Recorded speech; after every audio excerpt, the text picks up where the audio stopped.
I want you to remember something about humiliation. Real humiliation doesn't always come with raised voices or slammed doors. Sometimes it arrives in the middle of Christmas dinner, wrapped in calm words and a casual tone, delivered by the person you raised with your own two hands. Christmas Day 2023, Denver, Colorado. Snow falling in thick, silent curtains outside my daughter's dining room window. The scent of glazed ham mixing with cinnamon from the candles Erin had placed on the mantel. Everyone gathered around her table. Erin and her husband, Joseph, his parents, his brother's entire family, even a visiting aunt from Texas I'd never met before that afternoon. 11 people. Total. Me. I sat near the end of the table, closer to the kitchen than the fireplace, which should have told me something right there. But I'd learned long ago not to read too much into seating arrangements. I told myself it didn't matter. I told myself I was just grateful to be included. Halfway through the meal, Erin set her fork down. She had that look on her face, the one she gets when she's about to make an announcement she's already decided is final. I recognized it from when she was 16 and told me she was quitting softball, or when she was 22 and said she was moving in with Joseph before the wedding. She looked directly at me. "Mom." She said, her voice steady and clear enough that conversations around us began to fade. "Your needs come last. My husband's family comes first." The words hung there like smoke. Joseph, sitting beside her, nodded. He didn't even glance in my direction. Just a small, agreeable nod, like she'd said something as simple as, "Please pass the salt." The table went silent. Forks stopped moving. Someone's glass clinked against a plate. His mother glanced down at her hands. His brother's wife suddenly became very interested in her napkin, but no one said a word. And Erin, she didn't flinch, didn't soften it, didn't add, "I didn't mean it like that," or, "You know what I mean." She just sat there calm as Sunday morning, waiting for my response. I reached for my water glass. My hand didn't shake, which surprised me. I took a slow sip, set it back down, and met her eyes. "Good to know," I said. That's all. 2 words. I didn't argue. Didn't ask her to explain herself in front of everyone. Didn't cry or stand up or make a scene. I simply acknowledged what she'd said the same way you might acknowledge someone telling you it's going to rain tomorrow.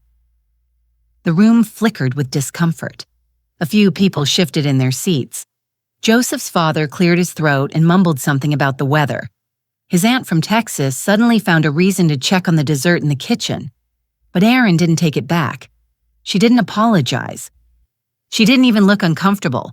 She just picked up her fork and continued eating like she'd announced the dinner schedule instead of ranking my worth in her life. Before I go any further, let me ask you something. Where are you watching this from? Right now. What time is it where you are? I'd love to know. So drop a comment and tell me.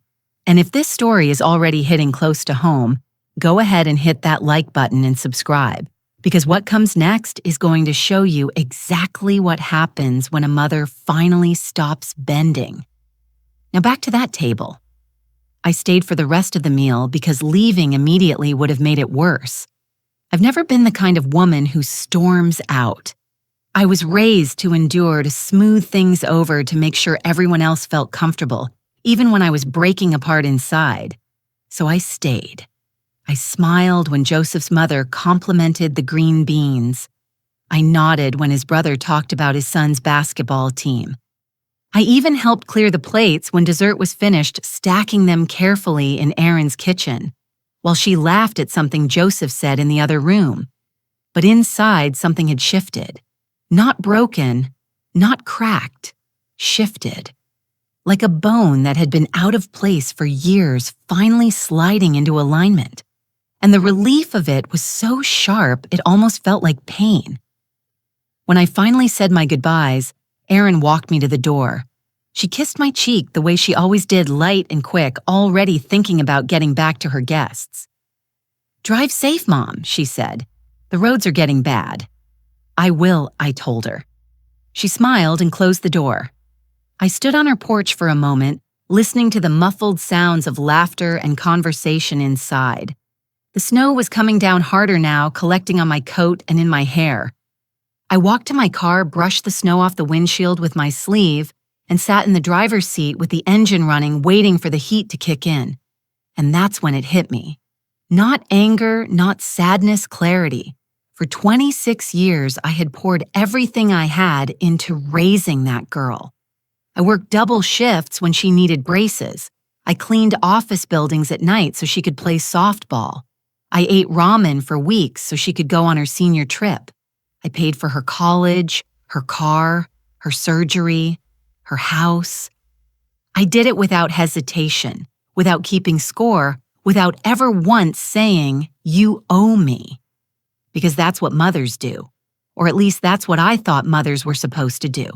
But somewhere along the way, all that giving had taught her something I never intended. It taught her that I would always be there, that I would always say yes, that my needs didn't matter, that I came last. And the worst part, she just said it out loud in front of everyone. And nobody had defended me. Not Joseph, not his family, not even Erin herself. After the words left her mouth, because they all believed it too, I drove home through the empty streets, gripping the steering wheel with both hands, replaying her words over and over in my head. Your needs come last. The snow was falling so thick I could barely see the road ahead. But I didn't care. I just kept driving, letting the windshield wipers scrape back and forth in a rhythm that matched the beating in my chest. When I finally pulled into my driveway, the house was dark. I'd left the Christmas tree lights on a timer, but they'd already shut off for the night. I unlocked the door, stepped inside, and didn't bother turning on the lamps. I just stood there in the dark living room, staring at the faint outline of the tree in the corner, and let the truth settle over me like the snow settling outside. I had raised my daughter to know she was loved, but I had also raised her to believe I didn't matter, and that was on me.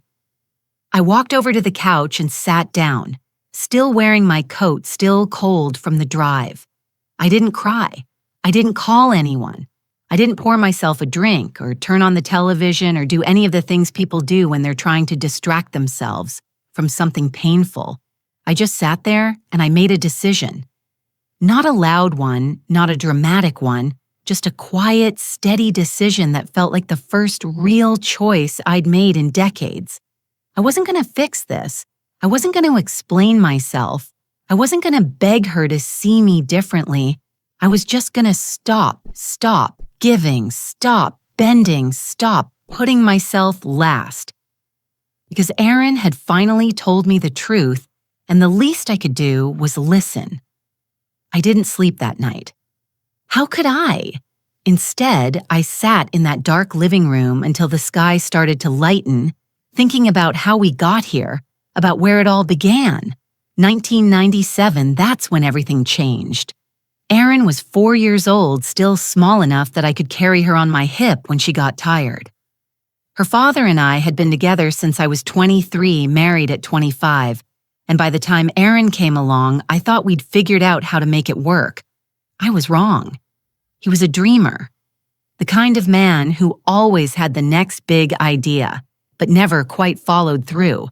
He'd promised to get a steady job to help more with Erin to stop disappearing for days at a time, and I believed him every single time until the day I stopped.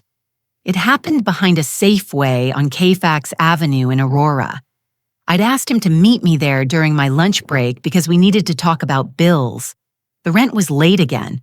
The electric company had sent a final notice. Erin needed new shoes because she'd outgrown the ones I'd bought her 3 months earlier. He showed up 20 minutes late in a beat-up sedan I'd never seen before. Out-of-state plates. Nevada, I think. He didn't get out of the car, just rolled down the window and looked at me with tired eyes. "I can't do this anymore," he said. I was holding Erin's hand. She was eating a cookie I'd packed in my purse, completely unaware that her world was about to split in half. "Can't do what?" I asked, even though I already knew this fatherhood marriage, all of it. He rubbed his face with both hands. I'm not cut out for it. I thought I would be, but I'm not. So what are you saying? I'm saying I'm leaving today. Right now. Aaron tugged on my hand, asking if we could go see the ducks in the pond across the street. I told her to wait just a minute, sweetheart. I looked back at him. Where are you going? Does it matter? It might to her. He glanced at Aaron for maybe 2 seconds, then looked away. Tell her I'm sorry. And that was it. He rolled up the window, put the car in reverse, and drove out of that parking lot like he was just running an errand, like he hadn't just walked away from his entire family. I stood there watching until his car disappeared around the corner. Aaron pulled on my hand again. Mama, can we see the ducks now?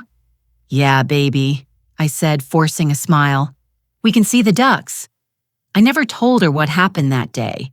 Not the full truth. Anyway, when she got older and started asking where her daddy was, I just said he had to go away and couldn't come back. I never badmouthed him. Never told her he abandoned us. Never wanted her to carry that weight. But I carried it. All of it. The bills, the rent, the fear of what would happen if I couldn't make it work, the shame of being a single mother in a world that still looked at you sideways for it. I picked up every shift I could get at the call center where I worked. When that wasn't enough, I started cleaning offices at night after Aaron went to bed. My neighbor, Mrs. Kapor, watched her for free because she said, every mother deserves help, and she meant it. I'd come home at 2 under in the morning, smelling like bleach and floor polish, exhausted down to my bones, and I'd check on Erin sleeping in her little bed. I'd watch her breathe her face peaceful and perfect, and I'd promise myself she would never feel what I felt that day in the Safeway parking lot. She would never feel abandoned. She would never wonder if she was enough. She would never go without. And I kept that promise. When she needed braces in 2007, I worked overtime for 6 months straight to cover the payment plan. When she wanted to play softball in 2009, I bought the glove, the cleats, the registration fees, even though it meant I ate soup and crackers for dinner most nights that season. When she cried in 8th grade because she didn't have the same clothes as the other girls, I picked up an extra cleaning contract and bought her what she needed. I never said no. I never made her feel like money was tight. I never let her see me struggle because in my mind, that's what good mothers did. They absorbed the pain so their children didn't have to. But what I didn't realize, what I couldn't see back then, was that I was teaching her something dangerous. I was teaching her that my needs didn't exist, that I was a bottomless well she could draw from forever. That sacrifice was just what I did, not something that cost me anything. By the time she got to high school, it had become automatic. She'd ask for something, and I'd find a way to give it to her. A new phone, a class trip money for homecoming gas for the car I'd bought her when she turned 16. She never asked if I could afford it. She just assumed I could, and I let her. When she got accepted to Colorado State University in 2012, I cried in the parking lot of the admissions office. Not because I wasn't proud. I was so proud I thought my heart might burst. I cried because I had no idea how I was going to pay for it. But I figured it out. I always did. I took out loans. I worked every hour I could. I sold things I didn't need, and a few things I did. I made it happen because that's what I'd been doing since 1997. Making it happen, holding it together, keeping her safe from the truth.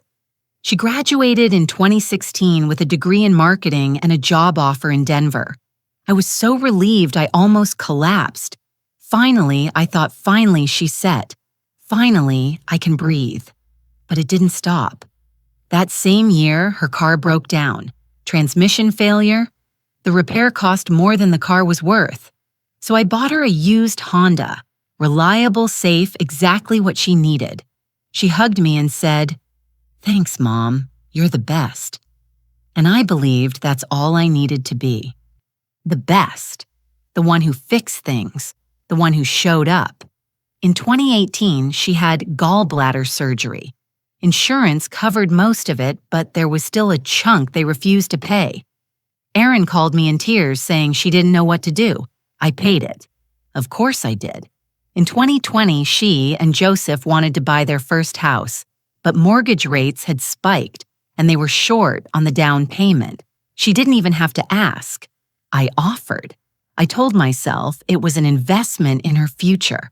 I told myself any mother would do the same. I told myself it was love, and maybe it was, but it was also fear.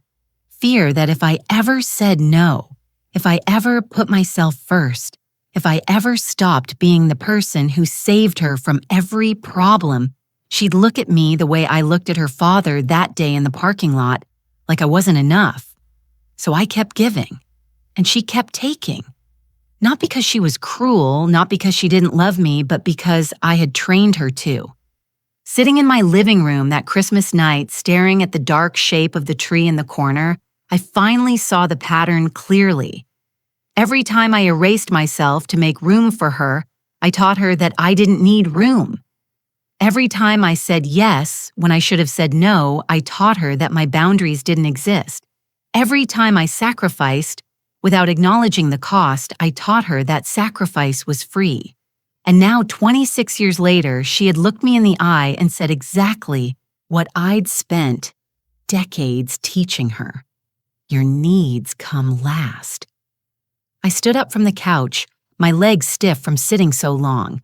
I walked to the window and looked out at the snow still falling, covering everything in silence, and I whispered to the empty room, "No more." It wasn't loud, it wasn't dramatic, but it was real. And for the first time in 26 years, I meant it. The sun came up on December 26th, and I was still awake, still sitting in that living room, still turning everything over in my mind. But something had changed in those quiet hours. The fog had lifted. I could see clearly now, maybe for the first time in decades. I needed to know the truth, the real truth. Not the story I'd been telling myself about love and sacrifice, but the actual cost of those 26 years. I made coffee strong and black and went to the hall closet where I kept my files, boxes and folders and envelopes stuffed with receipts, bank statements, payment confirmations, things I'd saved without really knowing why. Maybe some part of me always knew I'd need proof someday.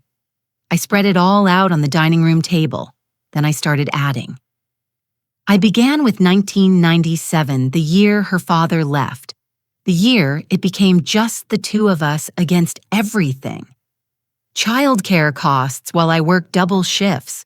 Clothes and shoes she outgrew every few months. Birthday parties I threw even when I could barely afford groceries. Christmas presents I put on credit cards I was still paying off years later.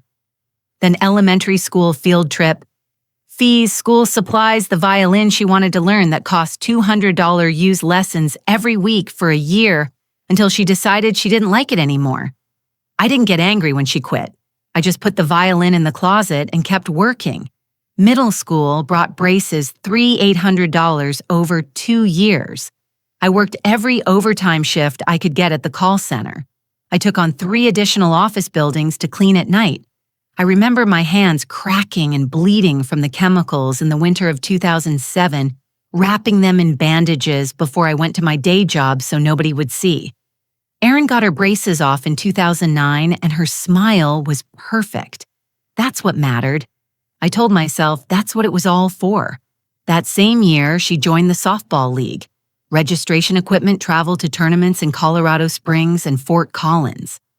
I drove her to every single game, even the ones that started at 7:00 in the morning, on Saturdays after I'd worked until 3 cleaning offices.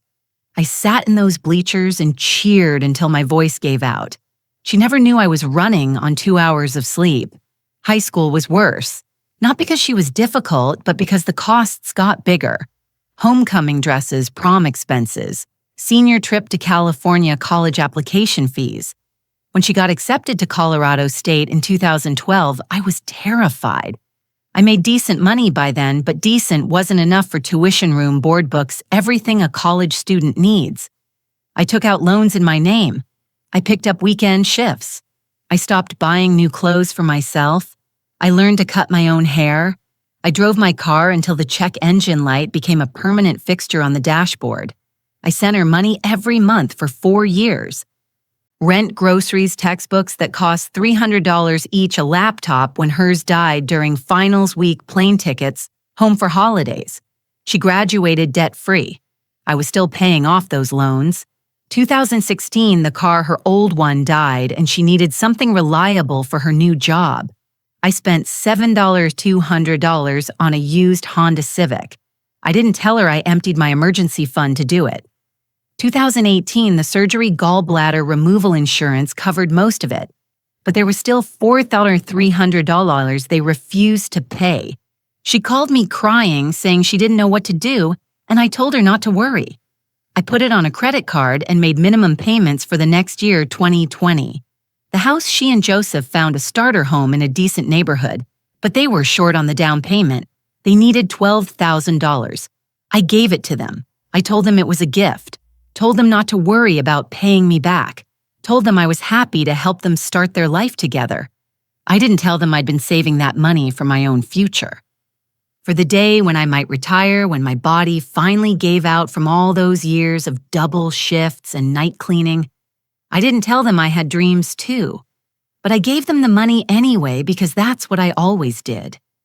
I sat at my dining room table with receipts and bank statements covering every surface, and I added it all up. The number made my hands shake. $68,417. That's what I'd given her over 26 years. And that didn't even count the smaller things. The groceries I'd bought and dropped off when money was tight for them. The birthday gifts, the Christmas presents, the dinners I'd paid for the gas money, the $100 here and there when she mentioned things were stressful. $68,000. I stared at that number for a long time. I want to be clear about something. I didn't regret giving her those things. I didn't regret working myself to exhaustion to make sure she had what she needed. I didn't even regret the sacrifices. What I regretted was what it had taught her. It taught her that I was an endless resource. It taught her that money appeared whenever she needed it. It taught her that my comfort, my future, my needs didn't matter as much as hers. And the worst part, I had done it to myself. Every time I said yes when I wanted to say no, I trained her to expect yes. Every time I gave without setting a boundary, I trained her to take without asking. Every time I pretended the sacrifice cost me nothing, I trained her to believe it was free. I thought I was being a good mother, but I'd actually been erasing myself. I gathered up all the papers and put them back in the folders. But this time, I didn't put them away. I stacked them neatly on the corner of my desk where I could see them. Evidence-proof, a mirror showing me exactly what I'd been doing for over 2 decades. Then I opened my laptop. It was time to do something I'd never done before. I logged into my bank account and looked at my checking my savings, the small retirement account I'd been contributing to whenever I could. I looked at the credit card I'd used for Erin's surgery, still carrying a balance, the personal loan I'd taken out to help with her college expenses, still being paid down bit by bit. I looked at all of it with new eyes, and then I started making changes. First, I opened a new checking account at a different bank, one Erin didn't know about, one that had never sent money to her in an emergency, one that was just mine. I set up automatic transfers. My paycheck would go there now, all of it. Then I went through every shared expense, every automatic payment I'd set up over the years to help her and Joseph. Their car insurance that I'd somehow ended up covering 6 months ago when money was tight for them. The streaming services I paid for that they used the phone bill that still had Erin on my family plan even though she'd been married for 3 years. I canceled all of it, every single thing. Then I changed my passwords, bank accounts, email, everything. I made them long and complicated strings of words and numbers Erin would never guess. I wasn't doing it to hurt her. I was doing it to save myself. When I finished, it was almost noon. I'd been at it for hours. My coffee had gone cold. My back ached from sitting in the same position, but I felt lighter, like I'd been carrying a weight I didn't even know was there. and I'd finally set it down. I stood up and walked to the window. The snow had stopped falling. The sun was out now, making everything bright and clean and new. I thought about what I wanted, not what Aaron wanted, not what Joseph needed, not what anyone else expected from me. What did I want? The answer came so fast it startled me. I wanted to rest. I wanted to wake up without dread. I wanted to go somewhere beautiful and just exist without anyone needing anything from me. I wanted to remember what it felt like to be a person, not just a source of money and solutions. I sat back down at my laptop and opened a new tab. I typed in 4 words, vacation packages, Maldives luxury. I'd never been anywhere tropical. Never been on a real vacation, the kind where you don't worry about the cost or count every dollar or feel guilty for taking time away. I scrolled through images of clear blue water and white sand beaches and overwater villas with glass floors where you could watch fish swim beneath you. It looked like a dream. It looked impossible. It looked like something I deserved. I found a resort with availability in March, a villa with a deck stretching over the ocean. 2 weeks all-inclusive. The price made me hesitate for just a moment. Then I thought about the $68,000. I thought about Christmas dinner. I thought about Aaron's voice saying, "My needs come last." And I clicked the button. Booking confirmed. The confirmation email arrived 30 seconds later. I read it 3 times just to make sure it was real. March 15th through March 29th, 2024. The Maldives. Just me. I closed my laptop and sat very still, feeling something I hadn't felt in so long I almost didn't recognize it. Freedom, I whispered to the empty room, the same words I'd said the night before. But this time they felt different, stronger, final, no more. This time I wasn't just saying it, I was doing it. And it felt like waking up after 26 years of sleep. The weeks between Christmas and my departure became a quiet revolution. Nobody noticed because revolutions don't always look like explosions. Sometimes they look like a woman in her 60s reorganizing her entire life, while the world assumes she's still the same person she's always been. I went to work every day at the call center. I smiled at my coworkers. I answered phones and resolved customer complaints and took my lunch break at the same time I always had. But everything underneath had shifted. My new bank account grew with each paycheck. The old one, the one Erin could see if she ever checked, stayed almost empty, just enough to keep it open, just enough to look normal. I didn't tell her about the changes. I didn't announce that I'd separated our finances, or canceled the subscriptions, or removed her from my phone plan. I just let the automatic payments fail, quietly let her figure it out on her own. She called me 3 days into January. "Mom, something's wrong with the car insurance." They sent Joseph a notice saying the payment didn't go through. I was folding laundry when she called. I set down the towel I was holding and kept my voice steady. "That's strange. Maybe you should call them and update your payment information. But you always handle it." "I did," I said past tense. There was a pause. I could hear her confusion through the phone. "What do you mean?" "I mean, I'm not paying for your car insurance anymore. You're 30 years old and married. It's time you handled your own bills." "Mom, we talked about this. Money's been tight and you said you didn't mind helping." I said a lot of things, I replied. "I'm saying something different now." Is this because of Christmas? I almost laughed. Almost because of course she remembered. Of course she knew exactly what had changed, even if she didn't want to admit it. "Yes," I said, simply. "It is. Mom, I told you that came out wrong. I didn't mean it the way it sounded." "Aaron, you said exactly what you meant and I heard you. That's all." She was quiet for a moment. Then her voice got smaller, younger. "Are you mad at me?" "No," I said, and I meant it. "I'm not mad. I'm just done." Done with what? Done putting myself last. I heard her inhale sharply, getting ready to argue or explain or smooth things over the way she always did when she wanted something. But I didn't give her the chance. "I have to go," I said. "My laundry is getting cold." I ended the call before she could respond. My hands were shaking, but not from anger, from relief, from the simple act of saying no and meaning it. That night, I couldn't sleep again. But this time, it wasn't because of pain or confusion. It was because I kept thinking about March, about turquoise water and warm air, and 2 whole weeks where nobody needed anything from me. I got out of bed at 2:01 in the morning and went to my desk. I pulled out a notebook, the kind with the blue cover I used to use for grocery lists and appointment reminders. I turned to a fresh page and wrote at the top, "Things I want to do before I die." It felt dramatic writing it like that, but I was 60 years old. I didn't have time to be modest about my dreams anymore. I started writing. See the ocean from somewhere warm. Sleep past 7 without feeling guilty. Eat breakfast without checking my phone.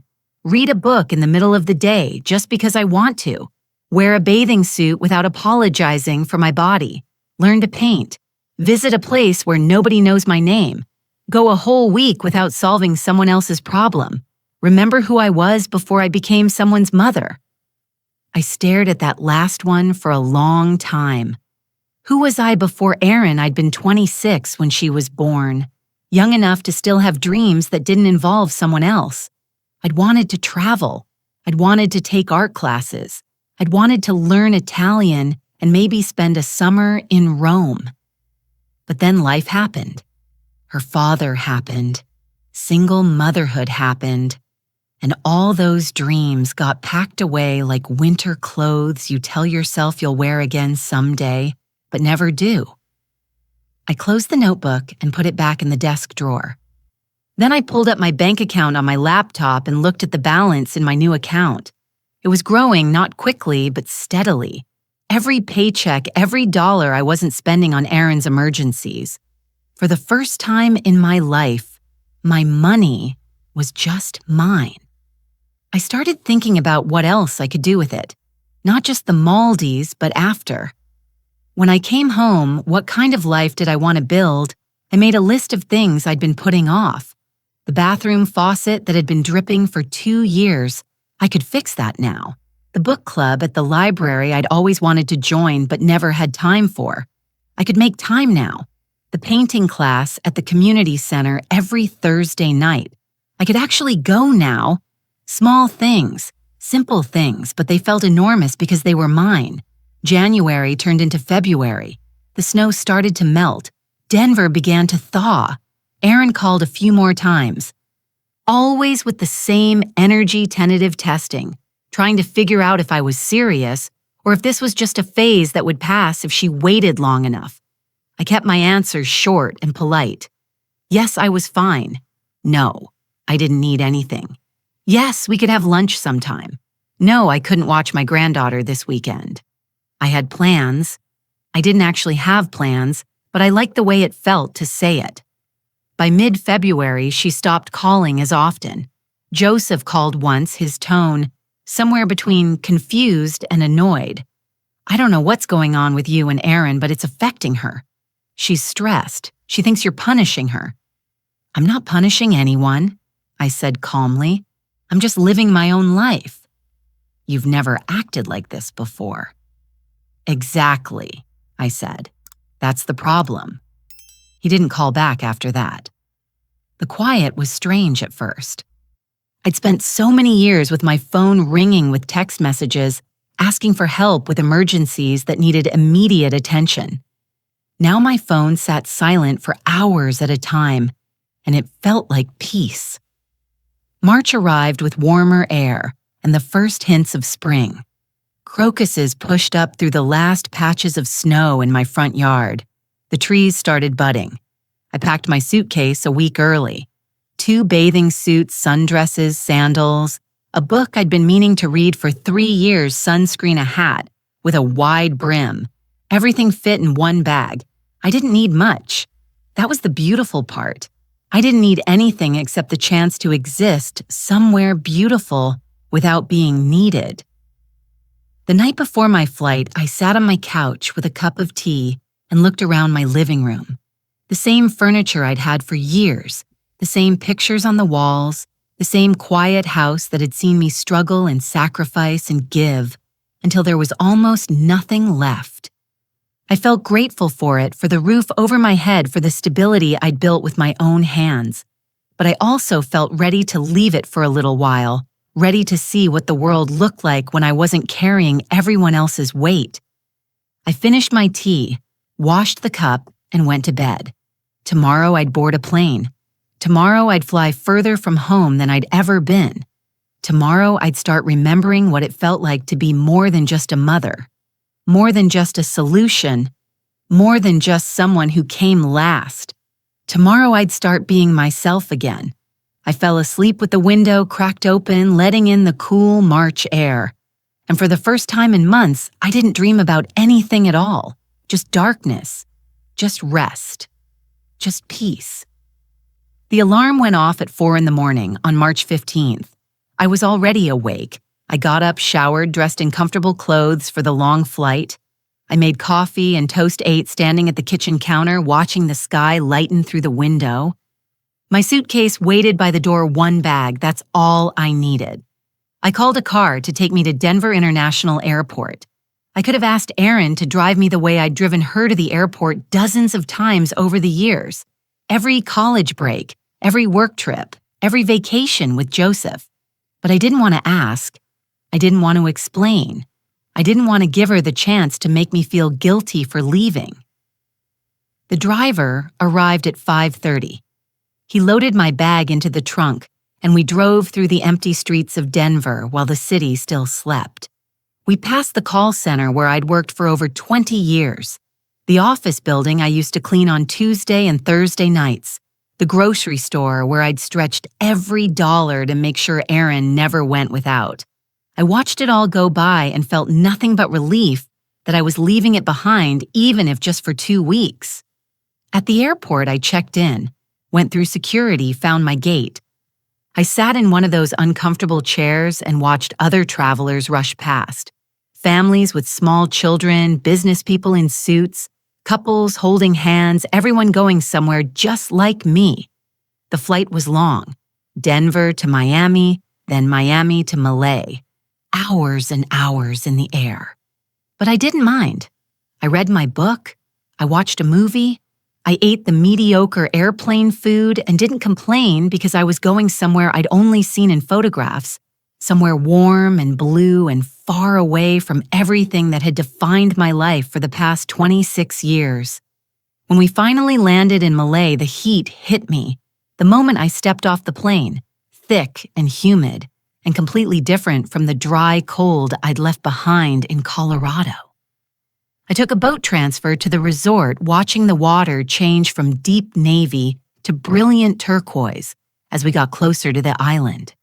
The sun was setting, painting everything in shades of orange and pink and gold. When we arrived, a woman in a white uniform greeted me with a cold towel and a glass of something fruity and sweet. "Welcome," she said, smiling. "Your villa is ready." My villa, I'd never had a villa before. I'd barely had vacations before.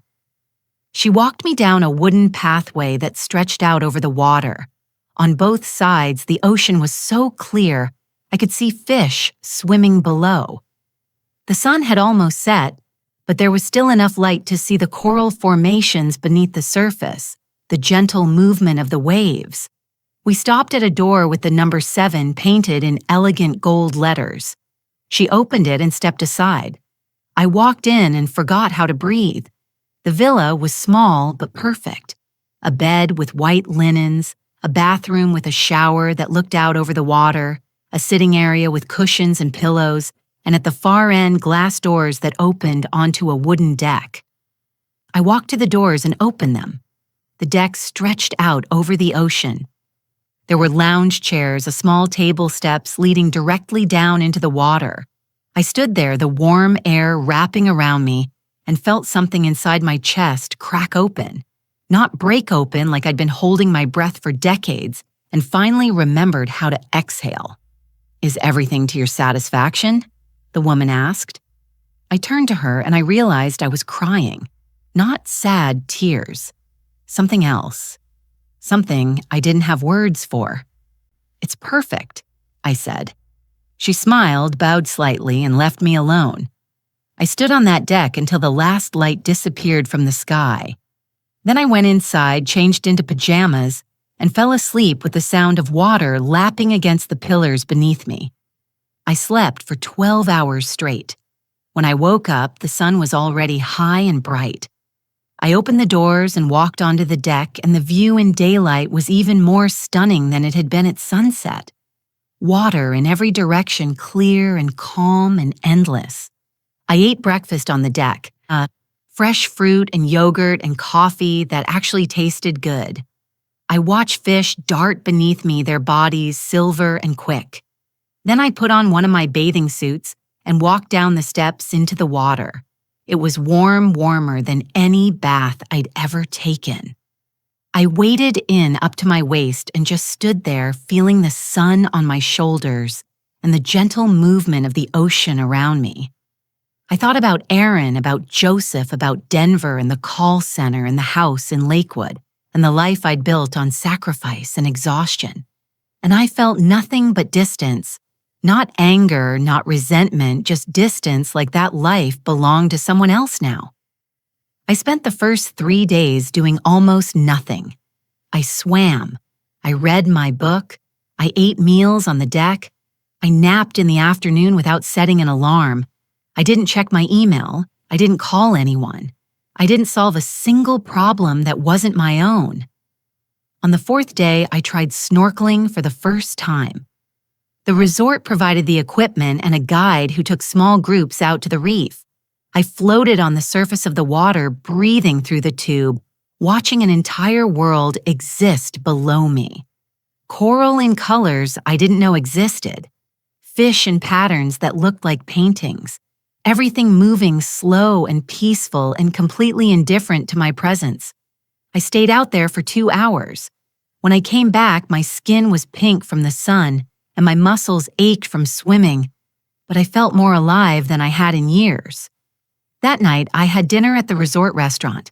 I sat alone at a table overlooking the water and ordered fish I couldn't pronounce and wine that tasted like summer.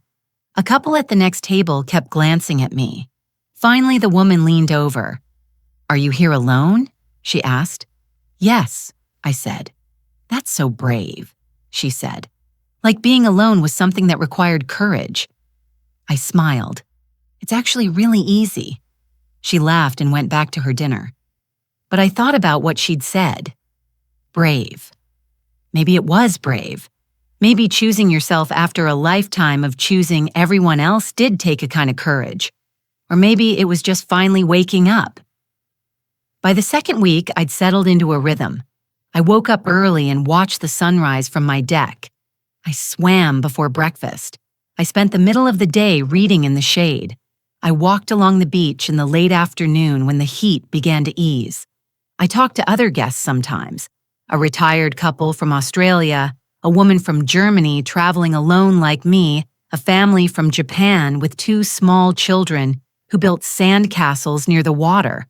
But mostly, I was alone. And it didn't feel lonely. It felt like freedom. On the morning of my 10th day, I woke up to sun streaming through the open doors. I got up, made coffee from the little machine in the villa, and carried it out to the deck. I sat in one of the lounge chairs with a fresh coconut I'd ordered the night before.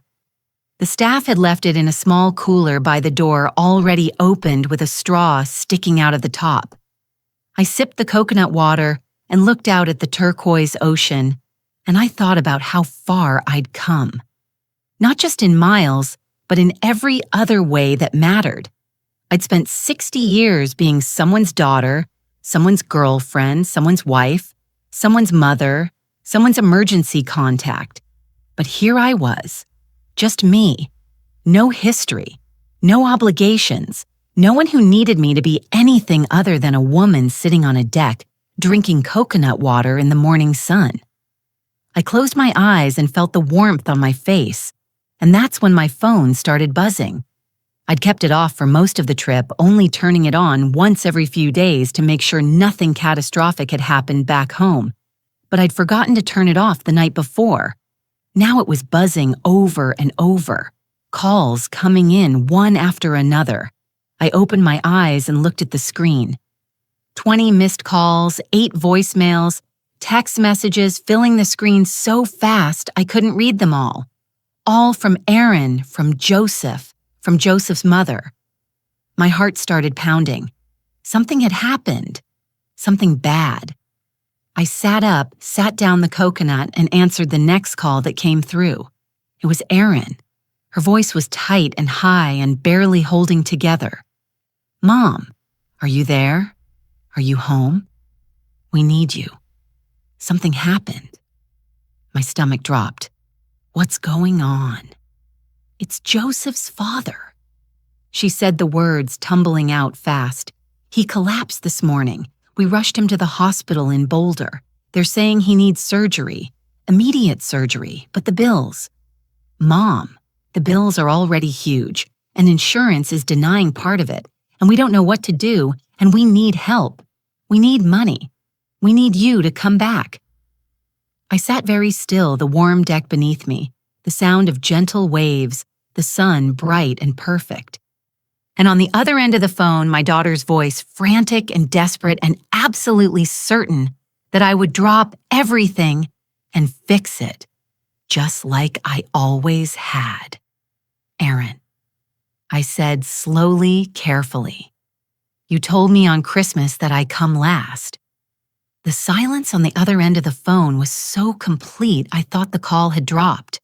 Then I heard Erin inhale sharp and sudden like I'd slapped her.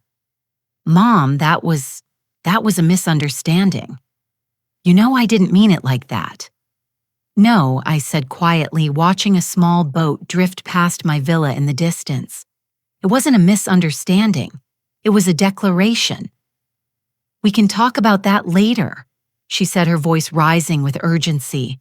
"Right now we're drowning. Joseph's dad is in surgery, and they're saying it could cost upwards of $40,000 after insurance. We don't have that kind of money. We don't have any savings left. Please, Mom, we need you." I closed my eyes and felt the sun warm on my eyelids. Felt the gentle rock of the villa on the water. Felt the peace I'd found here over the past 10 days. "Where is his family in this?" I asked. "They're helping, but it's not enough. His mom can maybe cover $10,000. His brother doesn't have anything to give. We're still short by so much, and the hospital wants a deposit before they'll even schedule the next procedure." "So his family comes first," I said softly. "Handle it with them." "Mom," her voice cracked. "I know I said something stupid at Christmas, but you can't actually believe I meant it. You're my mother. Of course you matter. Of course I need you. You need my money," I corrected gently. "That's not the same thing. That's not fair." "Isn't it?" I asked. "When was the last time you called me just to talk? When was the last time you asked how I was doing? When was the last time you invited me over for dinner without needing me to watch your daughter or help with something?" She didn't answer.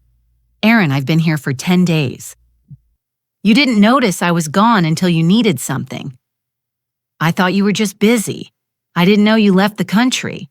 Because I didn't tell you, I said, because for the first time in my life, I did something for myself without asking permission or making sure it was convenient for everyone else."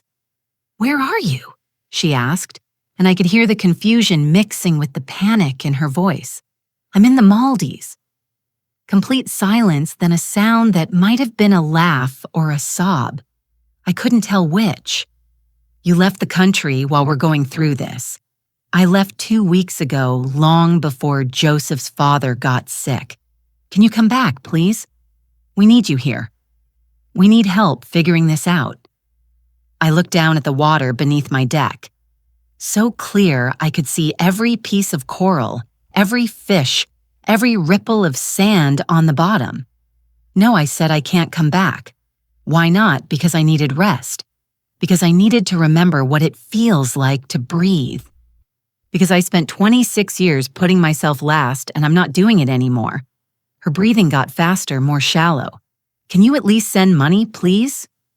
We need at least $15,000 to cover what his family can't. Maybe 20 to be safe. I know it's a lot, but Mom, he could die. Joseph's falling apart. I'm falling apart. We don't know what to do. There it was, the ask. The assumption that had lived underneath every conversation we'd had for decades, that I would give, that I would sacrifice, that I would save her. It wasn't the amount that stunned me. I'd given her more than that over the years without blinking. It was the certainty in her voice, the absolute confidence that I would say yes, that I would find a way, that I would put her crisis above my own peace. No, I said, I'm not paying. The word hung in the air between us. I'd said no to her before. Small things, minor requests, but never like this. Never when she really needed something. Never when the stakes felt this high. What her voice was barely a whisper. I said, no, I'm not sending money. Mom, you don't understand. This isn't like asking for help with groceries or something small. This is life and death. This is Joseph's father. I understand perfectly, I said, and my answer is still no. Why? She was crying now. Really crying. Why are you doing this? Because you told me where I stand, and I listened. I said I was sorry. No, I said you didn't. You said it was a misunderstanding. You said we could talk about it later. You never once actually apologized. She made a sound like she'd been punched. I'm sorry. Okay. I'm sorry I said that at Christmas. I'm sorry I hurt you. Does that help? Can you please just help us now, Aaron? You're not sorry you said it. You're sorry it had consequences. That's not true. Then tell me, what exactly are you sorry for? She was quiet for a moment, and I could hear her trying to find the right words, the words that would make me give in, the words that would make this all go away so she could get what she needed. I'm sorry for making you feel like you don't matter, she finally said. Do I matter? I asked. Of course you do. Then why am I only hearing from you when you need money? That's not. I've been busy, Mom. Life is crazy right now. You know how it is. I do know how it is. I said, I spent decades being busy raising you alone. I never once made you feel like you were too much trouble or that I didn't have time for you. I know, and I'm grateful. I really am grateful. I repeated, tasting the word, but not grateful enough to treat me like I matter when you don't need something. What are we supposed to do? She asked, and her voice had shifted from pleading to something sharper, something that sounded like anger starting to break through the fear. Just let Joseph's father die because you're mad at me. I'm not mad, I said, and I meant it. I'm just done. Done with what done being your safety net. Done sacrificing so you never have to feel uncomfortable. Done teaching you that my needs don't count. I never said your needs don't count. Yes, you did. On Christmas, in front of everyone, you said my needs come last. And I explained that I didn't mean it that way. Then how did you mean it, Aaron? Explain it to me. How else am I supposed to interpret being told I come last? She didn't have an answer. Or maybe she did, but she knew it wouldn't help. Mom, please, I'm begging you. $20,000. That's all we need. You've helped us with more than that before. You paid for my college, my car, my surgery, the house. This isn't any different. It's completely different. I said those were my choices. I gave because I wanted to give. This is you demanding because you've learned to expect it. I'm not demanding. I'm asking. No, you're telling me what you need and assuming I'll provide it. There's a difference.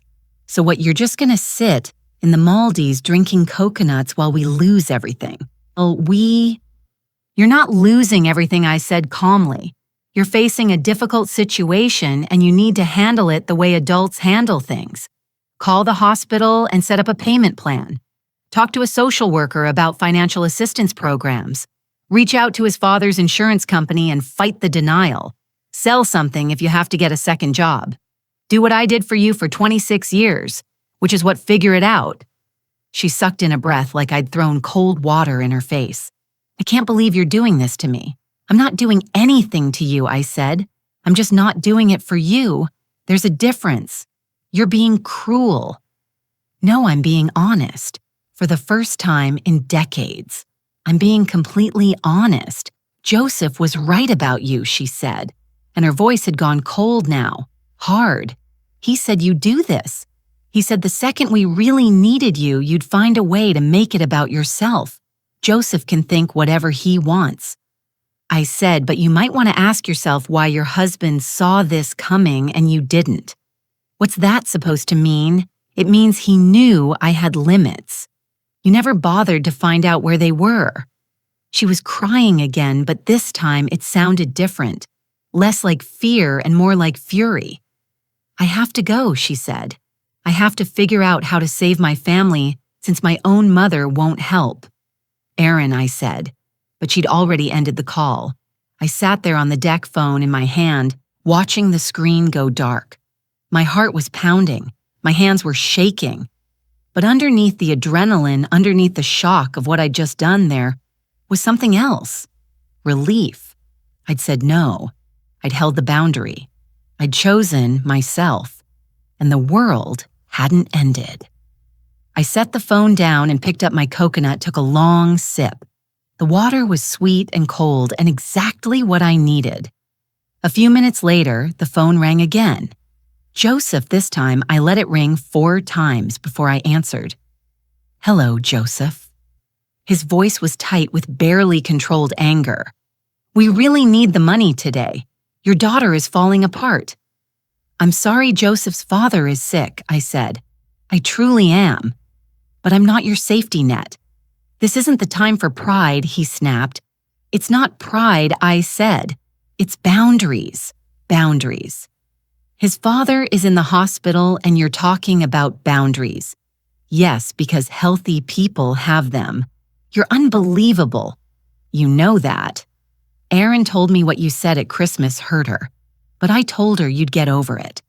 I told her, you always come through when it really matters. Guess I was wrong. You weren't wrong, I said. I did always come through. Past tense. What's changed? Everything. I've changed. No, you've just gotten selfish. Maybe I said. Or maybe I've just finally learned the difference between generosity and eraser. Whatever helps you sleep at night, he said, his voice dripping with contempt. But when Erin realizes what kind of mother abandons her family in a crisis, don't come crying to us. I won't, I said quietly. You're hurting your own daughter. You know that, right? No, I said. I stopped hurting myself. There's a difference. He muttered something under his breath that I didn't quite catch. Then the line went dead. I set the phone down again and looked out at the endless blue water. They would figure it out. They would call the hospital. They would negotiate payment plans. They would lean on Joseph's family. They would do exactly what millions of people do when faced with medical bills and emergencies. They would survive, and so would I. I finished my coconut, stood up, and walked down the steps into the warm ocean water. I floated on my back, looking up at the cloudless sky, and let the water hold me. For the first time in 26 years, I wasn't holding anyone else, and it felt like coming home to myself.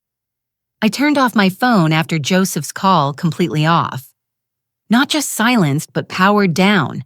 I put it in the drawer of the bedside table and closed it. Then I went about my day as if nothing had happened. I had lunch at the beach restaurant, grilled fish and mango salad and iced tea so cold it made my teeth ache. I sat under an umbrella and watched the waves roll in, steady and unchanging the way they'd been rolling in long before I got here, and would keep rolling in long after I left. After lunch, I went back to my villa and napped with the doors open. The sound of the ocean pulling me into sleep so deep I didn't dream. When I woke up, the sun was lower in the sky, turning everything golden. I put on my bathing suit and went swimming, staying out, until my fingers pruned and my muscles felt loose and tired. I showered, changed into a sundress, and went to dinner alone. The restaurant had tables right at the edge of the beach, close enough that you could hear the water, but far enough back that the sand wouldn't get in your food. I ordered wine red, full-bodied, the kind I never bought at home because it felt too expensive for just myself. The waiter brought it in a glass so big I needed both hands to hold it properly. I sipped it slowly and watched the sun sink into the ocean, painting the sky in layers of coral and violet and deep burning orange. It was the most beautiful thing I'd ever seen, and I was seeing it alone, without anyone needing me to be anywhere else, without guilt, without obligation, without a single thread tying me back to Colorado and all the years I'd spent being someone's solution. I thought about Aaron and Joseph, about the panic in their voices, about the genuine fear and stress they were facing, and I felt sorry for them. I did, but I didn't feel responsible. That was new. That was the part that would have terrified me a month ago. The idea that I could know my daughter was suffering and not immediately drop everything to make it stop. But I'd been suffering too for decades. And she hadn't noticed. So maybe this was fair. Maybe this was necessary. Maybe this was the only way she'd ever learn that I was a person with limits, not an endless well she could draw from forever. I finished my wine and ordered dessert. Some kind of coconut cake with passion fruit sauce. It was almost too sweet, but I ate every bite. When I got back to my villa, I sat on the deck in the darkness, listening to the water move beneath me. I thought about turning my phone back on just to check, just to make sure there wasn't some new emergency, something worse. But I didn't because I knew what would be waiting. More calls, more messages, more pressure, and I'd already given my answer. I went to bed early and slept straight through until morning. The next day was the same swimming, reading, eating meals without rushing. I talked to the woman from Germany I'd met earlier in the week. She was a doctor traveling alone after her divorce. My husband thought I'd fall apart without him, she told me over coffee. He was certain I couldn't manage on my own, so I booked this trip just to prove I could. And can you? I asked. She smiled. I'm having the best time of my life. I understood exactly what she meant. On the afternoon of the third day since Aaron's call, I finally turned my phone back on. It took almost 2 minutes to load all the notifications. 37 missed calls, 22 voicemails, text messages that went on for screens and screens. I didn't read them all. I didn't listen to the voicemails. I just scrolled through, getting the general shape of the situation. Aaron, Joseph, Joseph's mother, even a number I didn't recognize that turned out to be Joseph's brother. All saying variations of the same thing. We need help. We need money. How could you do this? Don't you care? What kind of mother are you? I was about to turn the phone off again when it rang in my hand. Joseph.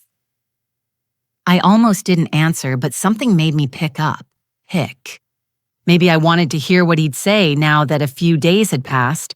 Maybe I wanted to know if anything had changed. Hello, Joseph. Finally, he said, and his voice was different now. Not angry, calculated, like he'd been planning exactly what to say.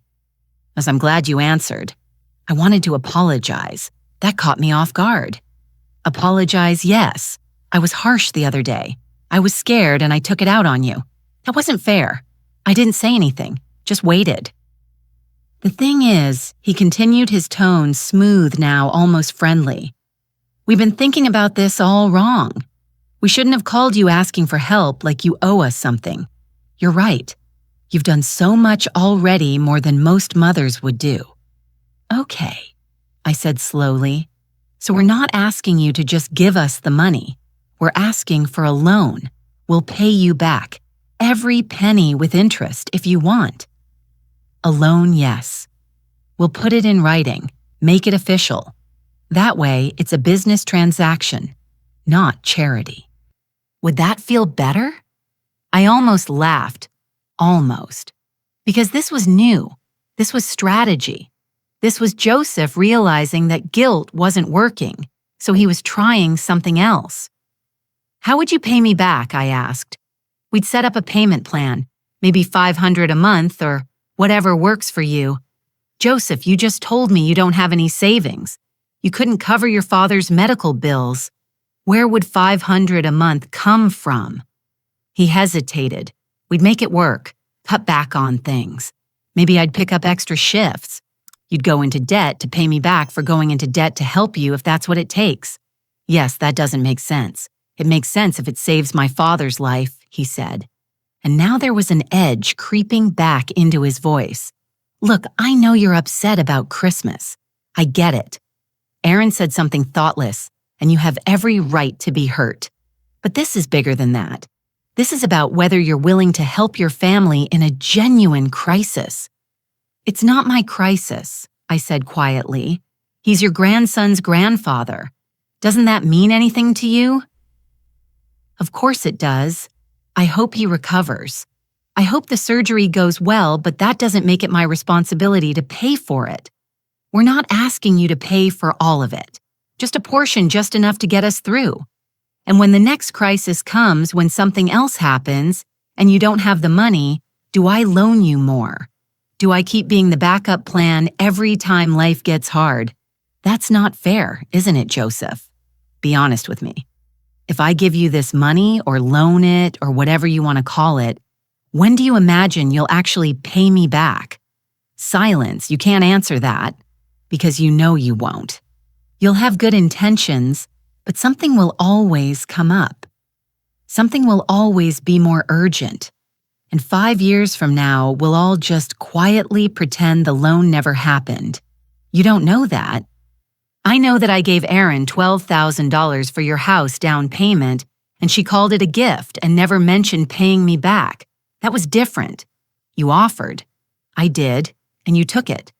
And neither of you ever once asked if I could afford it or what it cost me, or whether I had other plans for that money. We assumed you wouldn't offer if you couldn't afford it. That's the problem, Joseph. You assumed. You both assumed I had unlimited resources, unlimited willingness, unlimited capacity to put myself last.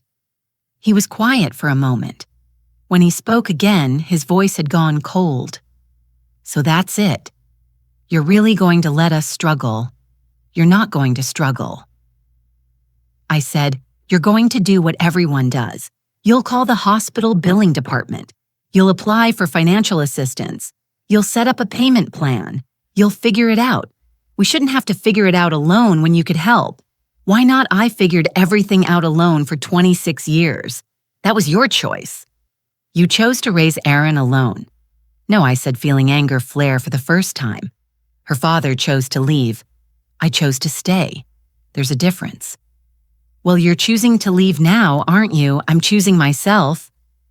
Finally, after 6 decades of choosing everyone else first. That's a nice way to justify abandoning your family. I'm not abandoning anyone. I'm just not rescuing you. Those aren't the same thing. They feel the same from where I'm standing. "Then maybe you're standing in the wrong place," I said. He laughed, but it was bitter. "Erin said you'd changed. She said something broke in you at Christmas. I guess she was right." "Nothing broke," I said. "Something woke up. Whatever you need to tell yourself." His voice was pure contempt now. The friendly act completely dropped. "But you should know that Erin is destroyed. She's barely eating, barely sleeping. She keeps saying she doesn't understand why her own mother hates her. I don't hate her. Then prove it. Send the money. No. You're really going to choose your pride over your daughter's well-being. This isn't pride, Joseph. This is survival." "Survival," he repeated, mocking. "You're sitting in the Maldives drinking cocktails and you're calling it survival. I'm sitting in the Maldives remembering what it feels like to exist without being needed. And yes, that is survival because I was disappearing, Joseph. I was erasing myself piece by piece to make room for everyone else. And if I hadn't stopped, there wouldn't have been anything left. That's dramatic. It's the truth." "Well, here's another truth," he said, his voice hard. When you come back and realize what you've done, when you see the damage you've caused, don't expect us to just forgive and forget. Some things can't be fixed. I know, I said softly. I'm counting on it. That stopped him. I could hear his breathing on the other end, fast and frustrated. You really don't care, do you? I care, I said. I just care about myself more than I used to. And I know that terrifies you because it means you can't control me anymore. I never controlled you. No. But you benefited from me controlling myself, from me always saying yes, from me always being available. And now that I'm not, you don't know what to do. You know what he said. Forget it. We don't need you. We'll figure it out ourselves. And when we do, remember that you chose this. You chose to be cut out. Okay, I said. Okay. He sounded stunned. That's all you have to say. What else is there? He didn't answer, just ended the call. I set the phone down and looked out at the water. The sun was starting to set again, the sky turning pink at the edges. My hands were shaking, but not from fear, from relief. I'd held the line again. Even when they changed tactics, even when they tried manipulation instead of guilt, I'd said no, and I'd meant it. I turned the phone off again and went inside to change for dinner. Tonight, I'd order the most expensive thing on the menu. Tonight, I'd celebrate choosing myself because this wasn't cruelty. This was freedom, and I was finally learning the difference. After Joseph's call, something shifted. The phone stopped ringing. I kept it off for another full day just to be safe. When I finally turned it back on, there were no new messages, no missed calls, nothing. The silence was louder than all the panic had been.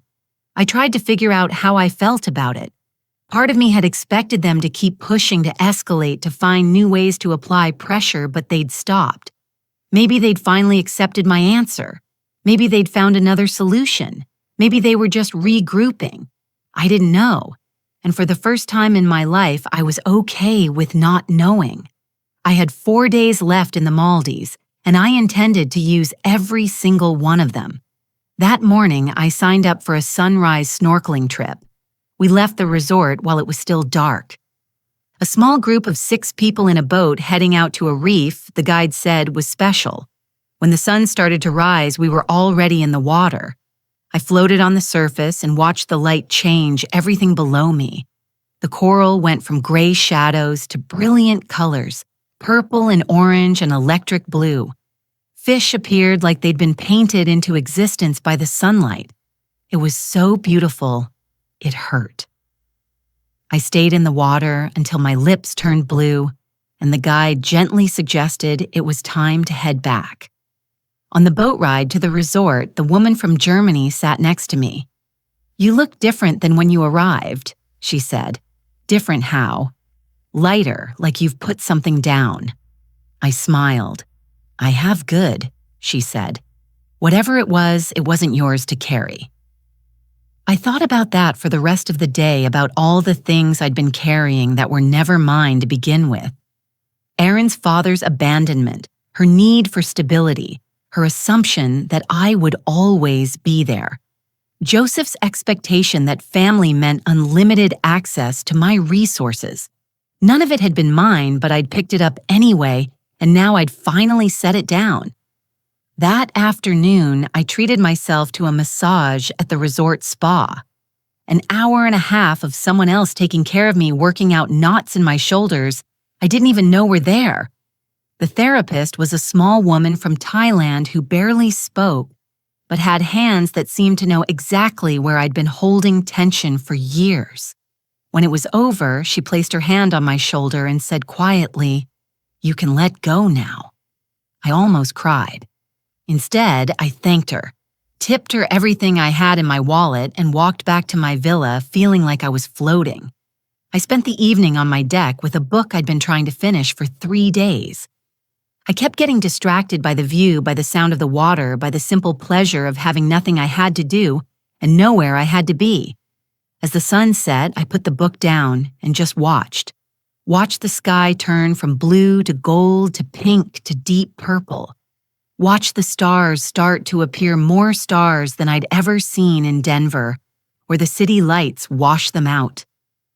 I thought about Erin, about whether she was okay, about whether Joseph's father had made it through surgery, about whether they'd figured out the money situation. I felt concerned. I felt hope that everything worked out for them. But I didn't feel guilty. That was new.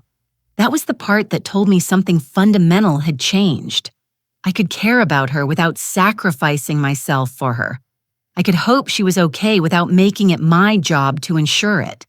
I could love her and still choose myself. The next morning, I woke up to rain.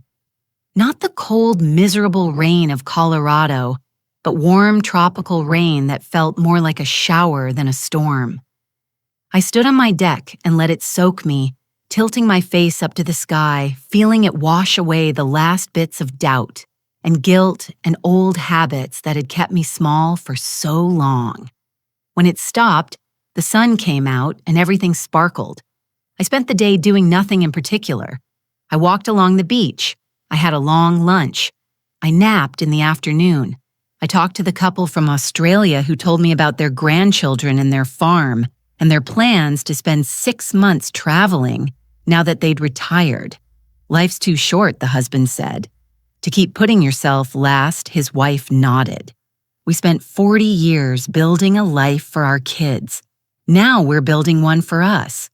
I told them I was doing the same thing.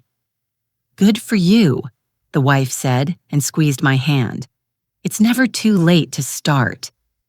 That evening, I had dinner at a different restaurant, one on the far side of the island that required a golf cart ride to reach. I ordered fish I'd never heard of and wine from a region I couldn't pronounce. Everything tasted like freedom. After dinner, I walked along the beach in the dark, letting the warm water lap at my ankles. The moon was almost full, bright enough to see by turning everything silver and shadow. I thought about going home, about what waited for me in Colorado. The same house, the same job, the same life. But I wouldn't be the same. And that changed everything. I went back to my villa and sat on the deck one more time, phone in hand, finally ready to check if there was any news. I turned it on and waited while the messages loaded. There was only one, a text from Erin sent that afternoon. It was short. Dad is stable. We figured things out. I'm sorry for everything. I read it 3 times. Dad is stable. So Joseph's father had made it through. Whatever they'd figured out financially had been enough. We figured things out. They'd done exactly what I'd told them to do. They'd handled it themselves.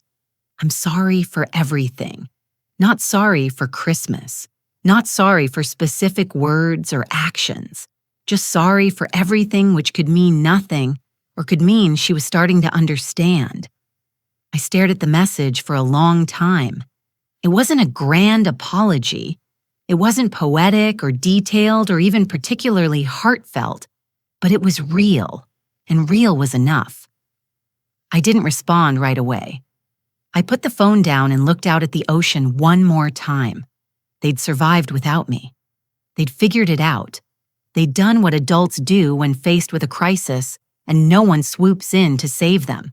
They'd grown up a little, and so had I. I picked up my phone and typed a simple response. I'm glad he's okay.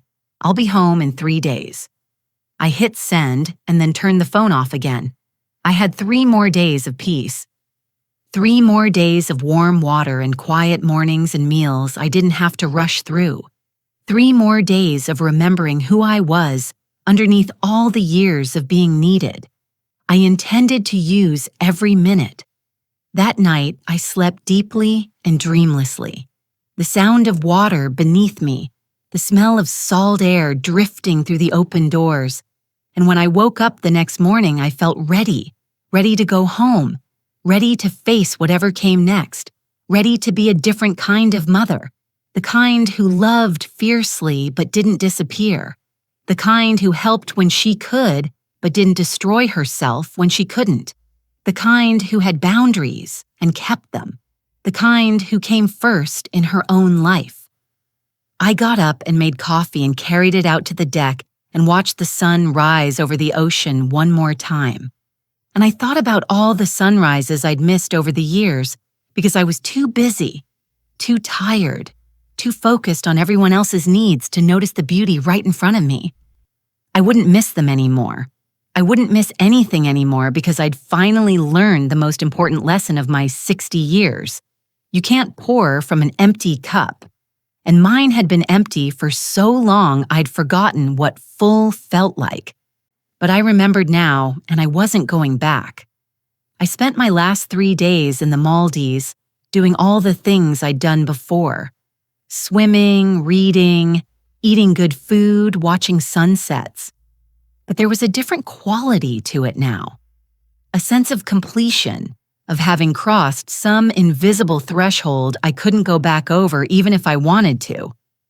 On my final morning, I packed my suitcase slowly, carefully.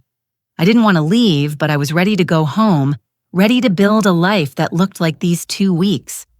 Peaceful, intentional mine. I took one last look at the villa at the deck, stretching over the turquoise water at the view that had given me back to myself. Then I picked up my bag and walked out. The boat ride back to Malé, the flight to Miami, the connection to Denver, all of it felt different than the journey here. I wasn't running away anymore. I was walking towards something new. When the plane touched down in Denver, I turned on my phone and let it reconnect to the local network. One new message from Aaron.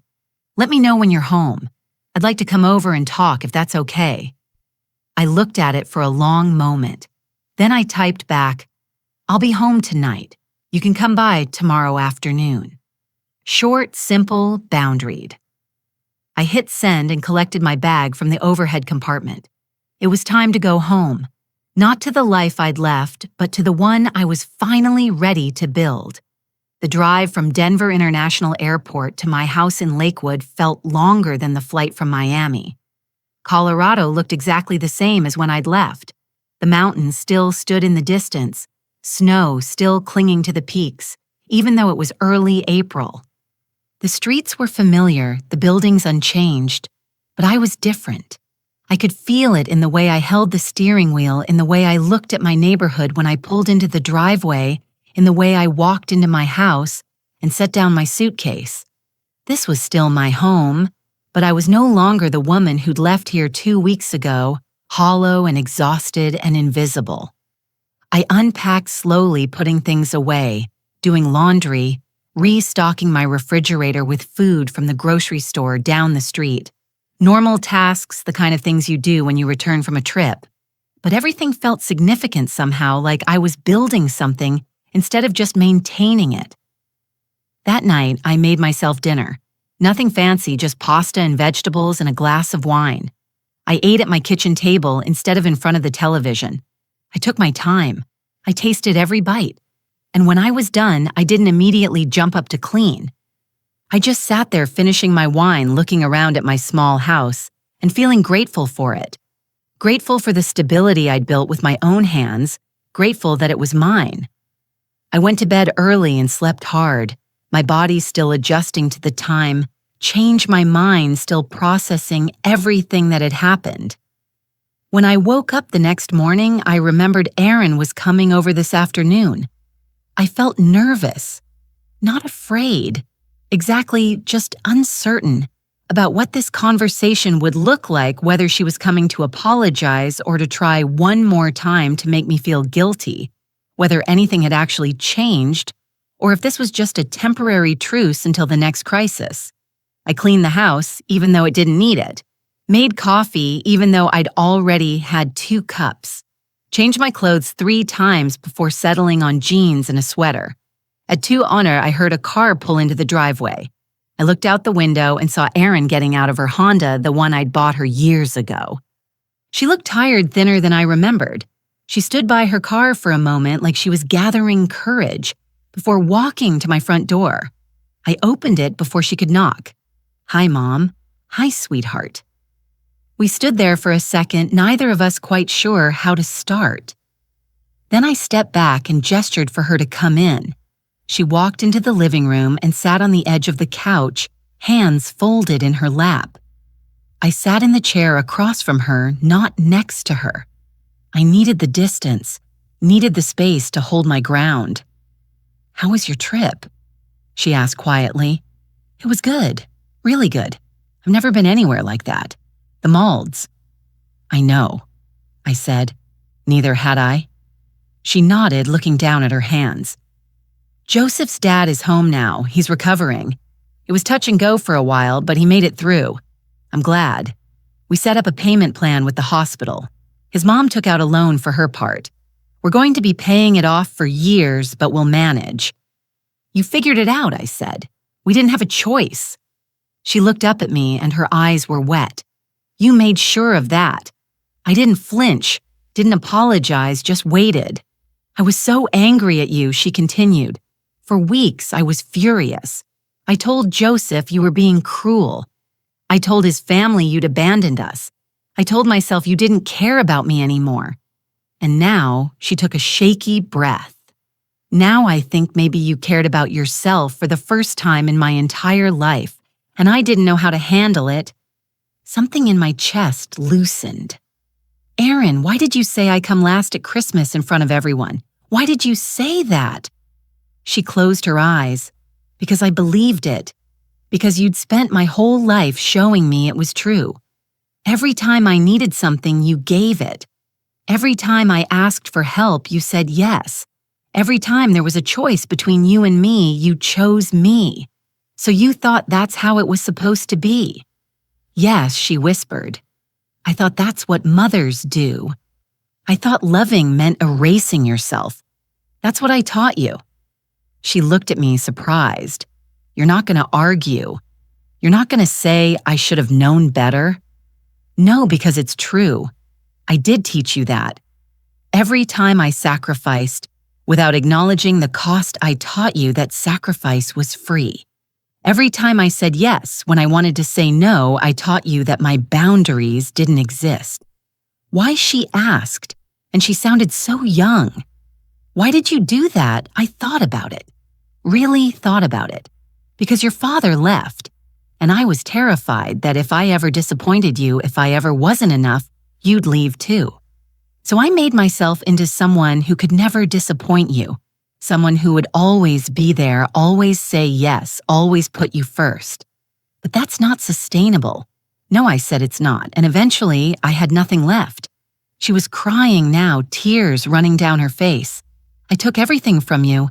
I gave it," I said gently. "You didn't take it. I gave it freely. But I gave it from fear, not from health. And that's on me, not you. I should have noticed. I should have seen what it was costing you. Maybe. But I hid it well. I wanted you to think it was easy. That's part of the problem." She wiped her face with her sleeve. "When you didn't come back, when you didn't send the money, I felt like my world was ending. Like I'd lost you, and I realized I'd never actually had to function without you before. Not really. You've been my safety net for 30 years, and now, you can survive without one. It's terrifying." "It is," I agreed. "But it's also freedom." She looked at me, really looked at me, and I could see her trying to understand, trying to see me as something other than just her mother, as a person, as someone with needs and limits and dreams. "What happens now?" she asked. "That depends on you." "What do you mean?" I leaned forward. "Erin, I love you. I will always love you. But I can't go back to the way things were. I won't be your emergency fund anymore. I won't drop everything every time you need help. I won't erase myself to make room for you. I don't want you to," she said quickly. "I don't want that anymore either. It's easy to say that now, but what about next time? What about when something goes wrong and you're scared and you need help?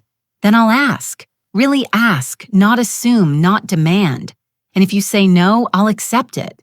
Can you do that?" She hesitated. "I don't know, but I want to try." I sat back. "That's all I'm asking for you to try." We were quiet for a moment. Outside, I could hear a neighbor mowing their lawn, the sound distant and ordinary. "I'm sorry, Mom," Erin said, and this time her voice was steady, clear. "I'm sorry I told you that you come last. I'm sorry I took you for granted.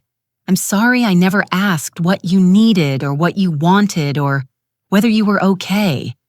I'm sorry it took almost losing you to wake me up." I felt tears in my own eyes now. I'm sorry, too. I'm sorry I taught you that I didn't matter. I'm sorry I made myself so small you forgot I was even there. She stood up and crossed the space between us, kneeling in front of my chair. She took my hands in hers. "You matter," she said. "You matter so much, and I'm going to do better. I promise." "Don't promise," I said. "Just do it one day at a time." She nodded and then hugged me. Really hugged me. Not the quick obligatory hug she usually gave, but a real embrace that lasted long enough for me to feel her shaking. I held her and stroked her hair the way I used to when she was small. But when we pulled apart, I didn't try to fix anything. Didn't offer money or solutions or reassurance that everything would be okay. I just let her sit with the reality of what we'd both learned. She stayed for another hour. We talked about easier things, about her job, about my trip, about the painting class I was thinking of taking at the community center. When she got up to leave, she paused at the door. "Can I call you next week just to talk?" "I'd like that," I said. Not because I need anything, just because I want to. Even better, she smiled. A real smile that reached her eyes and left. I stood at the window and watched her drive away. Then I went to my kitchen and made myself tea. I carried it to the living room and sat in my favorite chair and looked around at my quiet house. This was my life now. Not perfect, not easy, but mine. And for the first time in 60 years, that felt like enough. Actually, it felt like more than enough. It felt like everything. I pulled out the notebook where I'd written my list of things I wanted to do. I read through it again, and then I added one more line at the bottom. Learn to put myself first without apologizing. I was already doing it, but I wanted to keep doing it for the rest of my life. I picked up my phone and searched for painting classes. Found one starting next Thursday at the community center, just like I'd seen before I left. I signed up without hesitation. Then I texted the woman from Germany I'd met in the Maldives. We'd exchanged numbers on my last day, promising to stay in touch. I'm home. Different than when I left. "Thank you for your friendship." She texted back almost immediately. "Good. Stay different. You've earned it." I smiled and set the phone down. The afternoon sun was streaming through my windows, making everything warm and golden. I sat there in the light and let myself feel it, all of it. The peace, the relief, the hope, the knowledge that I'd finally chosen myself. And the world hadn't ended. It had just begun. 6 months have passed since I came home from the Maldives. 6 months since I chose myself. 6 months since everything changed. Spring turned into summer, and summer into fall. The leaves in Denver turned gold and red, and I watched them from my painting class at the community center every Thursday night. I'm not good at painting yet. My trees look more like broccoli, and my skies tend toward muddy purple instead of the soft blues I'm aiming for. But I don't care. I'm learning. I'm trying. I'm doing something just for the joy of it, not because it serves anyone else. The instructor, a retired art teacher named Margaret, told me last week that I'm improving. "You're loosening up." She said, "At the beginning, you painted like you were afraid of making mistakes. Now you're just painting." She was right. I'd spent so much of my life afraid of getting it wrong, afraid of disappointing people, afraid of taking up space I hadn't earned. I wasn't afraid anymore. Erin calls me once a week now, sometimes twice. Not when she needs something, but just to talk about her day, about mine, about nothing in particular. Last Tuesday, she called to tell me about a book she'd read that made her think of me. It's about a woman who travels alone through Europe after her divorce, she said. And she learns all these things about herself she never knew. It reminded me of your trip. I wasn't divorced, I said. No, but you were alone for the first time. Really alone, and you came back different. Is that a good thing, I asked. It's the best thing, she said quietly. I have my mom back, the real one, not the one who was slowly disappearing. We talked for an hour that day about books and travel and dreams we'd each been too afraid to say out loud. When we hung up, I sat with the phone in my hand and marveled at how different our relationship felt. How much lighter, how much more honest. She'd kept her word, she asked, before assuming. She accepted no, without making me feel guilty. She showed up to things without expecting me to solve her problems. And when I offered help now, which I did sometimes because I wanted to, not because I felt obligated, she thanked me like it was a gift instead of an expectation. That's what had been missing all those years. Gratitude, appreciation, the acknowledgement that what I gave cost me something even if I gave it willingly. Joseph's father recovered fully. I heard about it through Aaron, who mentioned it casually one day, the same way you'd mention the weather. He's doing great. Back to playing golf and annoying Joseph's mom. I'm glad I said. And I meant it. We're still paying off the hospital bills, she added. But we're managing. We had to cut back on some things, but it's made us more careful with money, more intentional. That's not a bad thing. No, she agreed. It's not. She didn't thank me for refusing to pay. But I think she understood now why I'd done it, why I'd let them struggle, why I'd chosen my peace over their panic. Because some lessons can only be learned the hard way. And sometimes the most loving thing you can do is let people figure things out on their own. I joined the book club at the library in May. We meet every other Wednesday evening. And last month we read a novel about 3 generations of women in a family, each one trying to break free from the patterns the previous generation had set. During the discussion, I found myself talking about my own life, about Aaron, about the years of sacrifice, about the moment at Christmas when everything shifted.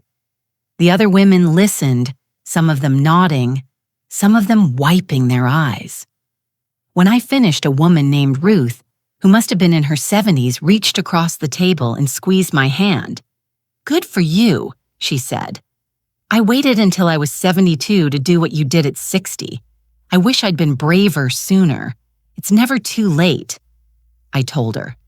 "No," she agreed, "but earlier is better." I thought about that on my drive home, about all the years I'd wasted being small, being quiet, being convenient. But I didn't let myself dwell on regret. I couldn't change the past. I could only live differently now, and I was. In August, I took another trip. Nothing as extravagant as the Maldives, just a long weekend in Santa Fe. I'd always wanted to see the art galleries there, the adobe buildings, the way the light looked on the desert. I drove instead of flying, taking my time stopping at small towns along the way. I stayed in a little inn with a courtyard full of flowers and spent 3 days wandering through galleries and eating at restaurants I'd read about online. I went alone, and I loved every minute of it. On my last evening there, I sat in the courtyard with a glass of wine and watched the sunset paint the sky in shades of orange and pink. A couple sitting nearby asked if I was traveling by myself. "Yes," I said. "Brave," the woman said. The same word I'd heard before, but this time I corrected her. "Not brave," I said, just finally awake. When I got back to Denver, I made a decision. I'd been thinking about it for months, weighing it, wondering if I was ready. I decided to retire early from the call center. I'd been there for over 20 years, and I had enough saved, now enough between my small pension and SoCal security, to live simply but comfortably. I didn't need luxuries, I just needed freedom.